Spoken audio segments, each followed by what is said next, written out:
வணக்கம், welcome to மகிழ் foods. இன்னைக்கு வெந்தயக்களி தாங்க. நம்ம மகிழ் வெந்தயக்களி மாவு வச்சு வெந்தயக்களி செய்ய போகிறோம். இப்போ தண்ணி ஊற்றி இப்படி பிசைஞ்சுக்கிட்டே இருக்கோம் இல்லையா, அப்போ இந்த கட்டி இல்லாமல் நம்ம பிசையணும். கொஞ்ச நேரம் அந்த மாவு விஸ்கு வச்சு அந்த மாதிரி அடிப்பாங்க ஒரு சிலர் கையிலே பிசைவாங்க. இது லேட் ஆகிட்டே இருக்கும். நம்ம கொஞ்சம் லேசாக அந்த மாதிரி தண்ணியாக கொஞ்சம் கரைச்சிட்டு டக்குன்னு ஒரு மிக்சியில் ஊற்றுவோம். மிக்சியில் ஊற்றி அடிச்சிட்டோம்னா கட்டி இல்லாமல் வந்துடுங்க. இந்த மாதிரி ஈஸியாக கொஞ்சம் வச்சுட்டு அப்படியே மிக்சியில் போட்டு ஒரு ஓட்டிட்டோம்னா ஈஸியாக அந்த கட்டியெல்லாம் இல்லாமல் இருக்கும். நீங்களும் உங்கள் வீட்டில் இந்த மாதிரி செஞ்சு பாருங்க.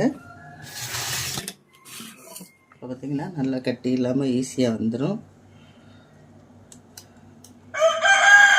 இப்போ இந்த மாவு மட்டும் இல்லைங்க, வேறு இன்ஸ்டன்ட் மாவு இந்த மாதிரி ஏதாவது வாங்கி கையில் கரைக்கிற மாதிரி இருந்துச்சுன்னா லேசாக தண்ணி ஊற்றி கரைச்சிட்டு இந்த மாதிரி மிக்சியில் ஒரு ஓட்டிடுங்க. ஈஸியாக வேகமாகவும் கரைச்சிடுற மாதிரி இருக்கும். இந்த வீடியோ பிடிச்சிருந்துச்சுன்னா லைக் பண்ணுங்கள், உங்கள் ஃப்ரெண்ட்ஸ்க்கும் ஷேர்